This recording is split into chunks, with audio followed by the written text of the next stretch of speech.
한국의 출판계를 가만히 살펴보면 각 시대마다 혹은 특정한 시기마다 열풍이 불어오는 것을 알 수가 있습니다. 교육과 관련된 열풍들은 그 어떤 패턴이 있는 것 같아요. 대표적인 것이 과거 모차르트 이펙트라고 하면서 정말로 많은 출판사가 음반 회사와 손을 잡고 책과 음반을 세트로 내어놓는 경우가 많았습니다. 한때는 또 글쓰기 열풍이 불었던 걸로 기억을 합니다. 글쓰기를 통해서 사람들의 사유가 깊어지고 특히 자녀들의 생각이 깊어짐으로써 뭔가 특별한 교육적 효과를 이끌어낸다라고 하는 이야기들이 많았던 것이죠. 제가 앞에서 말씀드린 두 가지 열풍은 공통적인 특징을 가지고 있습니다. 그것은 외적인 작용, 예를 들어 교육이나 학습을 통해서 그 아이들이 가지고 있는 내적인 재능이나 능력을 폭발시킬 수 있다라고 하는 상업적 광고에 많은 이들이 마음을 흔들린다라고 하는 것입니다. 좀 나쁘게 이야기를 하면 천재가 태어나는 것이 아니라 특수한 학습 방법을 통해서 천재를 만들기를 바라는 한국의 많은 부모님들의 욕망을 출판사나 혹은 음반회사가 부추겼던 결과라고 볼 수가 있는 것이죠. 이러한 열풍들은 사실 과학적 근거를 전혀 가지고 있지 않은 경우가 대부분입니다. 그럼에도 불구하고 출판사나 음반회사에서 여러 광고를 통해서 홍보 효과의 결과로서 그러한 열풍들이 발생하는 것이죠. 일종의 상업주의 전략의 결과물이라고 볼 수가 있습니다. 하지만 말이죠, 이러한 모든 열풍들은 항상 부정적인 결과를 남길 수밖에 없습니다. 과거 글쓰기가 한참 열풍일 때도 마찬가지입니다. 사람은 기본적으로 사유하는 방식과 표현하는 방식이 밀접한 상관관계를 가질 수밖에 없습니다. 그런데 우리가 생각해야 하는 것은 깊은 사유와 특정한 주제에 대한 통찰력을 통해서 그 표현으로서 글쓰기의 결과물이 나오는 것이지, 단순히 글쓰기와 관련된 기술을 익히거나 아니면 훌륭한 강사의 강의를 듣는다고 해서 그 반대의 경우, 즉 스스로 생각하고 사유하는 능력이 성장하는 것은 아니라고 하는 것입니다. 그럼에도 불구하고 한국 사회처럼 끊임없는 경쟁과 타인보다 더 우위에 섰을 때에만 자신의 존재감을 사회적으로 인정받을 수 있는 사회적 문화 속에서는 어릴 때부터 특별한 방법이나 기술을 통해서 다른 사람보다 더 우위에 서는, 아니 좀 더 진실되게 이야기해서 천재로 태어나는 것이 아니라 천재를 만들려고 하는 욕망들이 상업주의와 결합해서 부정적인 결과를 낳게 되는 것이죠. 만약에 정말로 인간의 표현과 사유가 상호 밀접하게 연관되어 있다면 깊이 있는 사유를 통해서 자신을 표현하는 방식이 아니라 외적인 혹은 강압적인 방식에 의해서 사유를 강요받게 될 경우, 그것을 교육받는 학생들의 사유의 왜곡으로 전환될 수 있다는 생각을 해야 하는 것이죠. 하지만 대부분의 경우는 천재를 만들 수 있다고 하는 결과에 대한 집착으로 이러한 부정적인 영향에 대해서는 생각하지 않는 경우가 많습니다.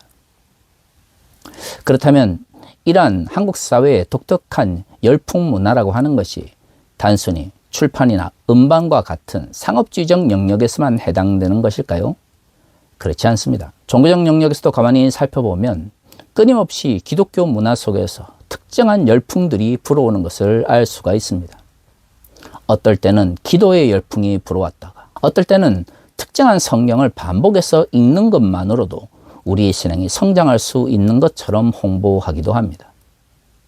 물론 기독교 출판사의 잘못이기도 하지만 그러한 상업주의에 함몰되어서 한국 교회가 아무 생각 없이 그러한 종교적 흐름에 올라타는 경우도 종종 발생하는 것 같습니다. 그만큼 한국 교회가 스스로의 신학이나 혹은 스스로 하나님을 찾아가려고 하는 자생적인 능력이 많이 떨어져 있다는 것을 의미하는 것이죠.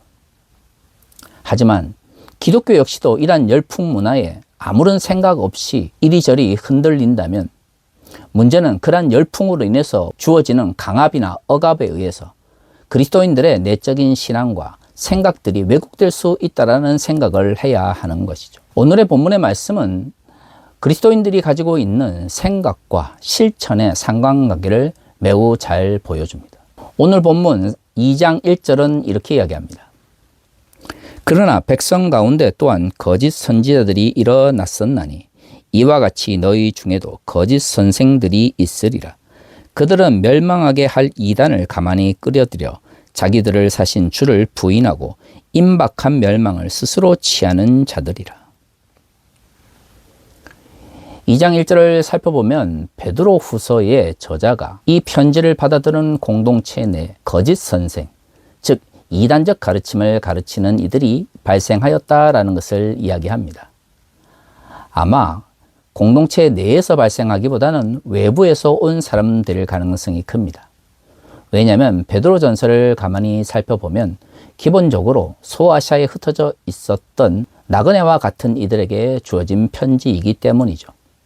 특정한 공동체를 이루고 있는 사람들이라기보다는 아마 소아시아 지역을 다니면서 유대적 가르침을 전달하거나 영지주의적 가르침을 전했던 사람들이 그리스도인이 모여 있었던 특정한 공동체에서 이단적 가르침을 전달했을 가능성이 큽니다. 오늘 본문은 이러한 거짓 선생들, 즉 이단적 가르침을 가르치는 사람들에 대한 경고와 권면을 담고 있는 것이죠. 그런데 말이죠, 오늘 베드로 후서의 저자는 이들이 가르치는 가르침에만 집중하고 있지 않습니다. 2절은 이렇게 이야기합니다. 여럿이 그들의 호색하는 것을 따르리니 이로 말미암아 진리의 도가 비방을 받을 것이요. 베드로후서의 저자는 그들의 가르침이 잘못되었다라고 말을 하고 나서 2절에서 그러한 잘못된 가르침이 부도덕한 삶의 문제로 표현되었다라는 것을 한 번 더 강조하고 있는 것이죠. 호색이라고 하는 것이 구체적으로 어떤 행동을 이야기하는지는 잘 알 수는 없습니다. 그러나 한 가지 확실한 것은 당시의 문화 속에서 이것은 매우 비윤리적이며 부도덕적인 행동으로 여겨졌던 것이고요. 그렇기 때문에 이러한 행동을 하면서 예수를 믿는다라고 말을 했을 경우 예수 그리스도의 가르침이 왜곡되는 현상이 발생할 수 있었던 것 같습니다. 여기서 알 수 있는 것은 베드로후서의 저자는 거짓 선생과 이단적 가르침의 문제를 단순히 그들이 말하는 표현의 문제로 제한하고 있지 않다라고 하는 것이죠. 왜 그들이 거짓 선생이 되고 그들이 가르치는 가르침이 왜 잘못된 것이며 왜 그들이 이단적인 것을 전파하고 있는지를 강조하기 위해서 베드로후서의 저자는 그들의 부도덕한 삶의 문제, 행위의 문제를 비판하고 있는 것입니다. 사실 베드로후서뿐만 아니라 성경에 기록되어 있는 다양한 사도들의 가르침을 살펴보면 신약 성서에서 말하고 있는 믿음이라고 하는 것은 단순한 말이나 심리적 변화만을 일컫는 것은 아닙니다. 대부분은 그들이 말하는 것과 그들이 살아가는 삶의 문제, 그들의 언어적 표현과 행동의 문제가 매우 밀접하게 연결되어 있다는 것을 알 수가 있는 것이죠. 사실 종교개혁 이후 칭의론이 발전하면서 믿음으로 구원을 얻는다라고 하는 것이 개신교의 매우 중요한 가르침으로 등장했습니다. 그런데 말이죠, 마틴 루터가 강조했던 믿음으로 구원을 얻는다 할 때 그 믿음이라고 하는 것은 현대인들이 생각하는 것처럼 단순한 심리적 변화만을 이야기하는 것이 아닙니다.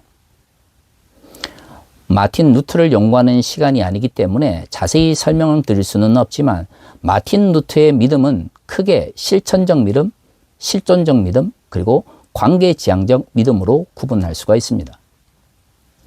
이 세 가지가 모여 구원을 얻게 하는 믿음, 즉 칭의의 기반이 되는 믿음을 말하는 것이죠.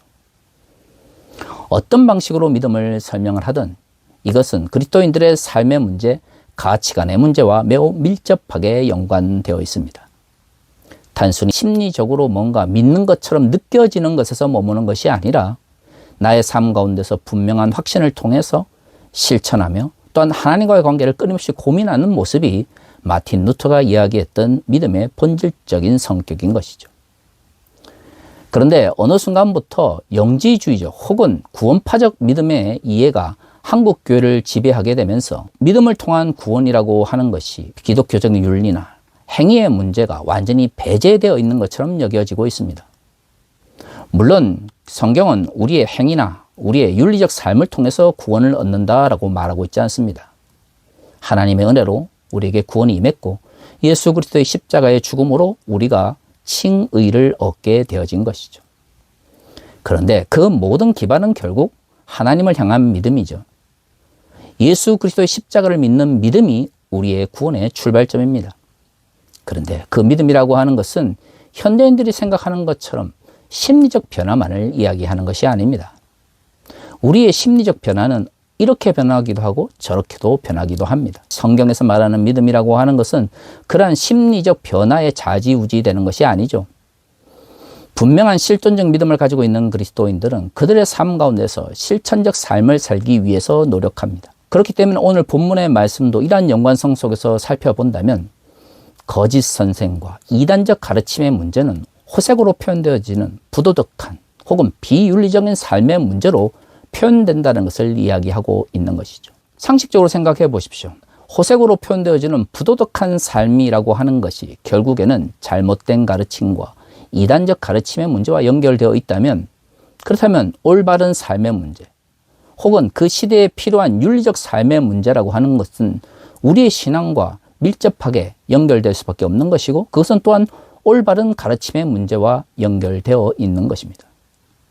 그런데 우리가 단순히 현대적 의미의 믿음의 개념을 가지고 성서의 구원론을 믿음을 통한 구원이냐, 행위를 통한 구원이냐라고 단순화시킨다면 그것은 오히려 2000년 전 초기 기독교 공동체가 가졌던 믿음의 문제를 제대로 이해하지 못하게 되는 것이죠.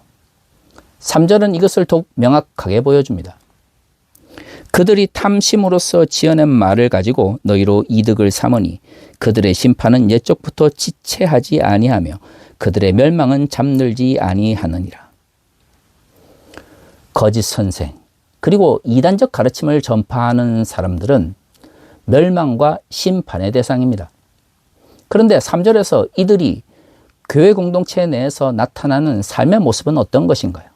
그렇죠. 자신의 이해관계, 즉 이권을 위해서 성도들을 도구로 사용하는 것입니다. 종교 지도자고 교회 지도자인데 하나님의 뜻을 실천하기 위해서 혹은 목양을 위하여 노력하는 것이 아니라 자신의 이권을 위해서 성도들을 이용하는 것이죠. 우리는 그러한 사람들을 무엇이라고 이야기합니까? 거짓 선지자, 이단적 가르침을 전파하는 사람이라고 이야기합니다. 여기서도 분명하게 종교 지도자이기 때문에 그들의 믿음이 훌륭한 것이 아니라 그들이 자신의 이권을 위해서 성도들을 이용한다면 그것은 심판의 대상이자 하나님께서 구원해서 제어시키시는 믿음의 문제라는 것을 분명하게 보여주는 것이죠. 오늘 우리가 읽은 본문의 말씀은 믿음과 행위를 분리하거나 부도덕한 행위나 부도덕한 삶을 살아도 믿음만 있으면 구원을 받는다라고 하는 식의 구원파적 믿음을 정당화하고 있지 않습니다. 우리가 정말로 올바른 가르침을 이해하고 예수 그리스도의 제자로서 살아가기를 원한다면 우리의 삶이 온전히 그 시대의 사람들에게 존경받고 또한 모범을 볼 수 있는 모습으로 표현되어져야 하는 것이죠. 우리는 그것을 바울적 표현으로 예수 그리스도를 본받는다라고 말하는 것입니다. 아무리 종교 지도자라고 할지라도 그리스도를 본받고자 하는 마음이 없는 상태에서 교회를, 성도를 자신의 이권을 위한 도구로 사용한다면 그들은 심판의 대상일 뿐 믿음을 가르치는 사람도 믿음을 가진 사람도 될 수가 없는 것이죠. 사랑하는 성도 여러분, 우리가 구원과 믿음 그리고 행위에 대한 올바른 이해를 가지기를 원합니다. 과거 한국교회가 잘못 가르쳤던 이분법적인 혹은 영지주의적인 믿음의 이해에서 벗어나 믿음과 실천과 윤리가 통일되는 그리고 총체적을 바라볼 수 있는 이해를 가질 수 있기를 소망합니다. 만약 그것이 회복되지 않는다면 과거 한국교회가 저질렀던 잘못을 21세기 교회 역시도 반복할 수밖에 없을 것입니다.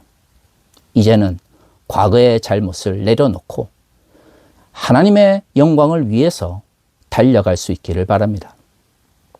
몰락의 위기에 서 있는 한국교회가 지금이라도 회개하고 돌이키지 않는다면 믿음을 강조하면서 더더욱 교회가 하나님의 나라의 가치에서 멀어지는 비극적인 일이 발생하게 될 것입니다. 우리 모두 기도와 회개를 통하여 올바른 믿음과 실천, 그리고 윤리에 대한 인식을 가질 수 있기를 소망합니다. 다 같이 기도하겠습니다.